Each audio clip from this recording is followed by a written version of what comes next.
Back to New World next week. I'm James Corbett of CorbettReport.com. And I'm James Evan Pilato of MediaMonarchy.com. Is your trash collector spying on you?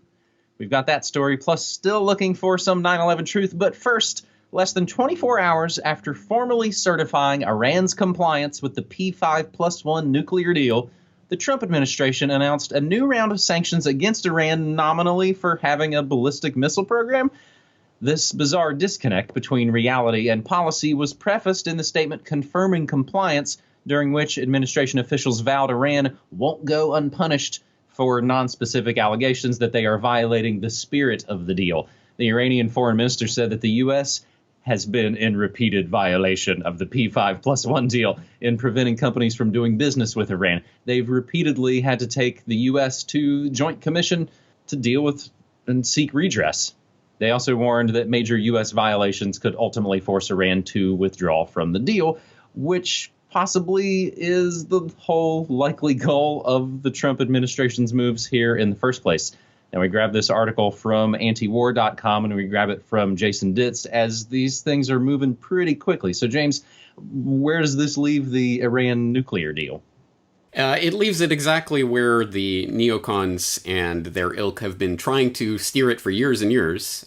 Just type Bolton Iran deal into a search engine and you'll find years worth of stories of him saying, you must not go through with this deal. Okay, you've gone through this deal with this deal. You must renege it. You must scrap it now. And the bloodthirsty warmongering neocons have been railing against this for a very long time. And their strategy has always been, well, okay, let's put some sort of deal in front of them and then either make them go into noncompliance or allege that they've been in noncompliance. So that's where this is heading ultimately. And as I understand it, these are 90-day recertifications. These recertifications of compliance have to be done every 90 days. So 90 days from now, or 180 days from now, or 270 days from now, at some point down the line, they are not going to recertify. And we know this because, also reported on antiwar.com, is the fact that it was, so Tillerson had to make his speech to Congress, giving certification, recertifying the deal on Monday.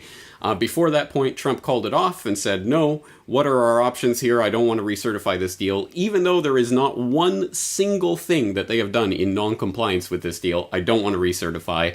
And there's a big article about it on antiwar.com you can read through. And basically, Tillerson and McMaster had to plead and cajole and say, no, this is not in the national security interests of the United States to renege on a deal in which the other side is in 100% compliance, and had to do some arm twisting. So the delusional Trump voters who still believe that this is the Prince of Peace president who somehow is going to stop the U.S. from getting involved in wars, even though he fell hook, line, and sinker for the false flag chemical attack in Syria and dropped bombs because he saw dead children, so it must have been Assad, so let's drop bombs, and is absolutely foaming at the mouth to scrap this Iran deal in one form or another, despite the fact that Iran is in 100% compliance, shows that there is going to be more military involvement of the United States in a number of different theaters in the Middle East, despite whatever the lying psychopaths on the campaign trail promised the voters. And we have more to base this on. It's not just about Syria, it's about the entire region. Here's one from the American Conservative. Bannon and Kushner want to outsource Afghanistan to mercenaries. Yay! What could go wrong? Let's take this debacle, this 16-year now occupation of this country, based on what exactly again? Oh yes, Osama bin Laden was in Afghanistan, so we have to invade and occupy that country for decades and decades and decades, right? It's the longest war in the history of the United States, still going. And now they're thinking about putting more troops in. Well, maybe we don't need to put more U.S. military troops in, we'll put more mercenaries in. And guess who's behind this? Eric Prince. If you don't know about Prince in the Trump administration, I suggest you type that into my search bar on CorbettReport.com and find out more about Eric Prince and what he's been suggesting. But as you know, founder of Blackwater, now connected with this Frontier Services group based out of Hong Kong, maybe, theoretically. And, he's the one who's suggesting, hey guys, why don't you take mercenaries, like the Frontier Services Group, and put them in Afghanistan? What could go wrong? So that's happening, and at the same time, the Free Thought Project has just reported that in 6 months, Trump has almost surpassed Obama's murderous record of killing innocent civilians in Iraq and Syria. That's right. In just 6 months, the Trump administration has killed 2,200 civilians in the Iraq-Syria area, whereas in the 5 years or however many years of Obama's involvement there were 2,300 civilian deaths. And as that Free Thought Project article notes, in one of the bloodiest months of his presidency thus far, the Trump administration killed nearly 500 civilians in Syria between May 23rd and June 23rd. The largest death tolls were in the city of Deir ez-Zor, with 222 civilian deaths, including 84 children, and Raqqa, with 250 civilian deaths, including 53 children. The US-led coalition was also accused of using illegal chemicals such as white phosphorus, which is arguably grounds for a war crimes investigation. Do you think? Yeah, this is not the Prince of Peace presidency. This is not a president who is interested in keeping the U.S. out of foreign entanglements or stopping the U.S. military from taking over the world. This is just business as usual for the Pentagon. So you can guarantee in 90 or 180 or 270 days, whenever they think they have their ducks lined up, they're going to say they're going to not recertify this JCPOA with Iran. And I don't know what they're going to pull out of their hat. Oh, the Iran, they don't have the spirit of Christmas in their black Muslim hearts. Therefore, we won't recertify this deal. Whatever nonsense excuse they come up with, it will only be one step further on that road towards outright confrontation with Iran in the service mostly of Israeli/neocon interests. That's what this is about. That's where this is heading. And Trump is no different than any of the other puppets before him. And, well, it's like Clyde Lewis says, it's business as usual in the apocalypse. And all these neocon cronies have all come back and infested the swamp as though they ever had actually left the swamp. But maybe people don't know about Eric Prince because, of course, the paradigm shifts, the pendulum kind of swings a little bit.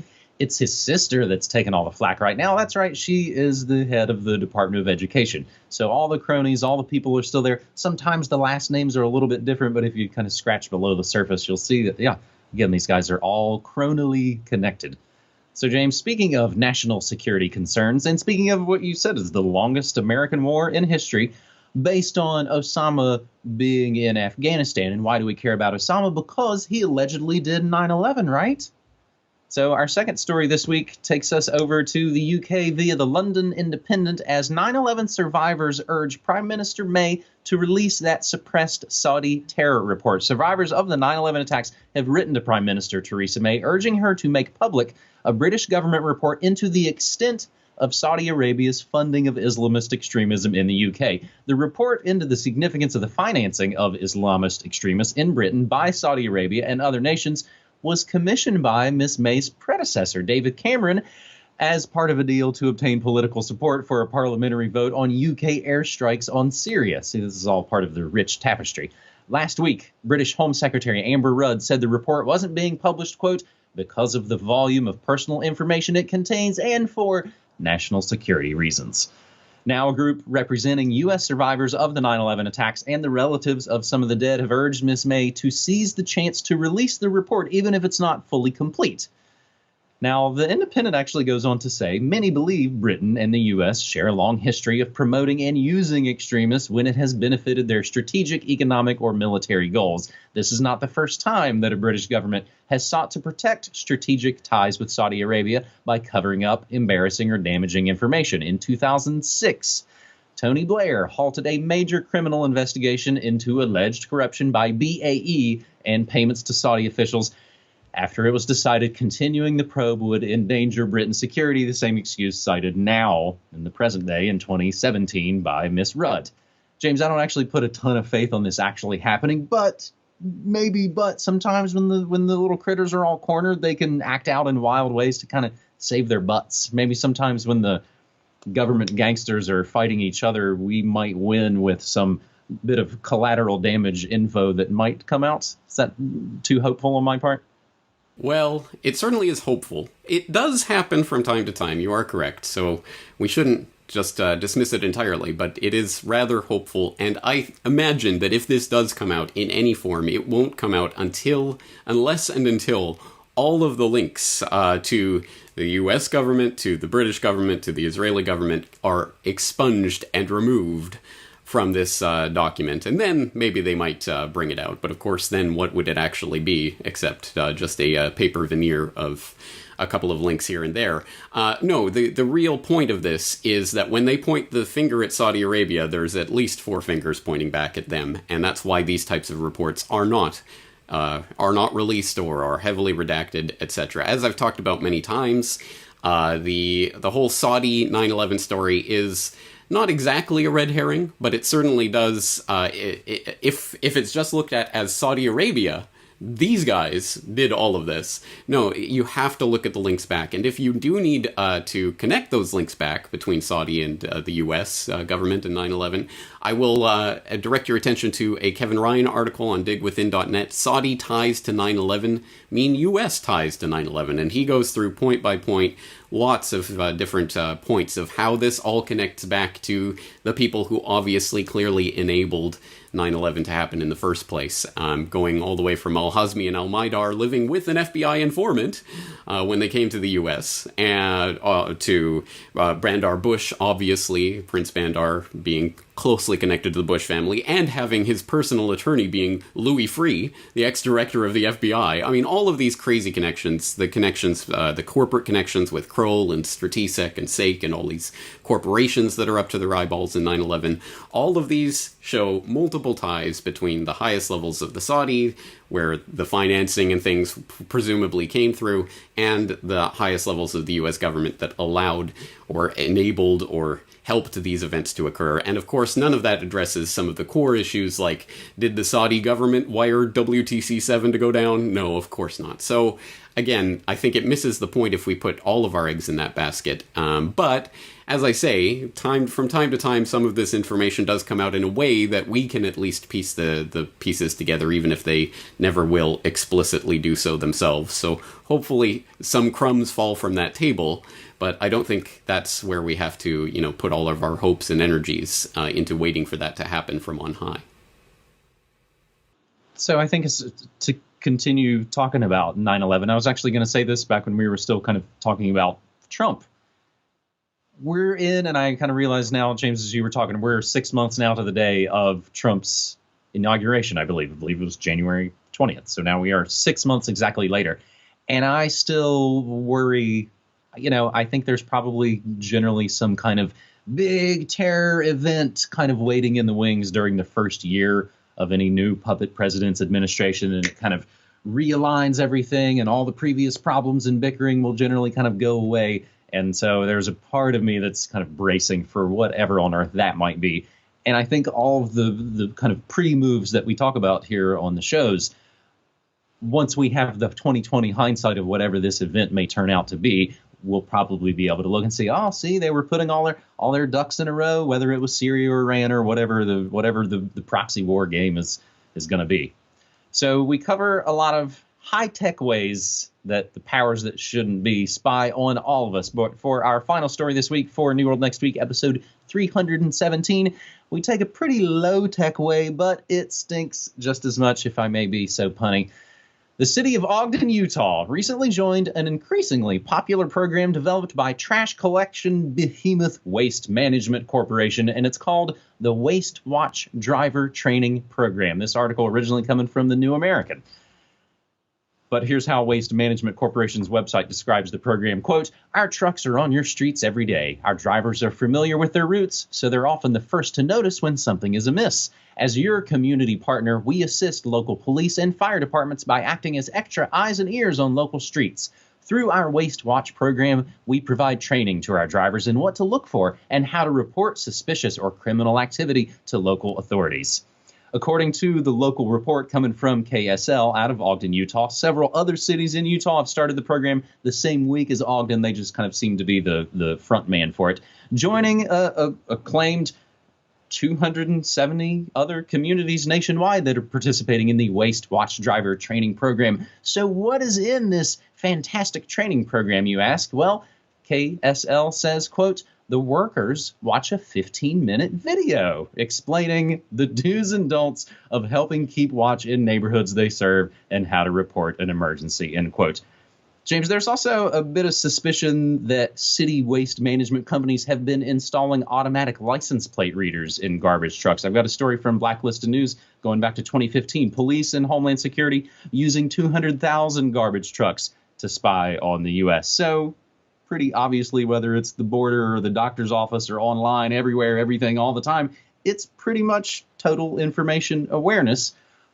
Or, just as we, I think, have talked about even as recently as last week, what if the license plate readers on the trash trucks are even maybe like those imaginary BBC detector vans that we talked about last summer, James? Do you really think? I do not put it past trashmen spying. And, of course, in a lot of these situations, you hear the saying of, if you give somebody a hammer, all they're going to see is nails when they walk around. So you kind of set these guys loose, and I don't know what to think, James. Well, that was a nice callback to the BBC detector van story that we covered last year, so I hope you'll throw a link in so people can rewatch that. But I think that might be along the lines of this. It's not necessarily that these garbage men are now super deputized policemen that are looking and spying on you in that degree of detail. A 15-minute instructional video that they're forced to watch, is probably not going to change their lives or change the way they operate for the most part. But I think you're right. It's the idea that they're putting out to the public now. Look at all these garbage men. They're watching what you do too. They're watching your garbage to see what you're doing.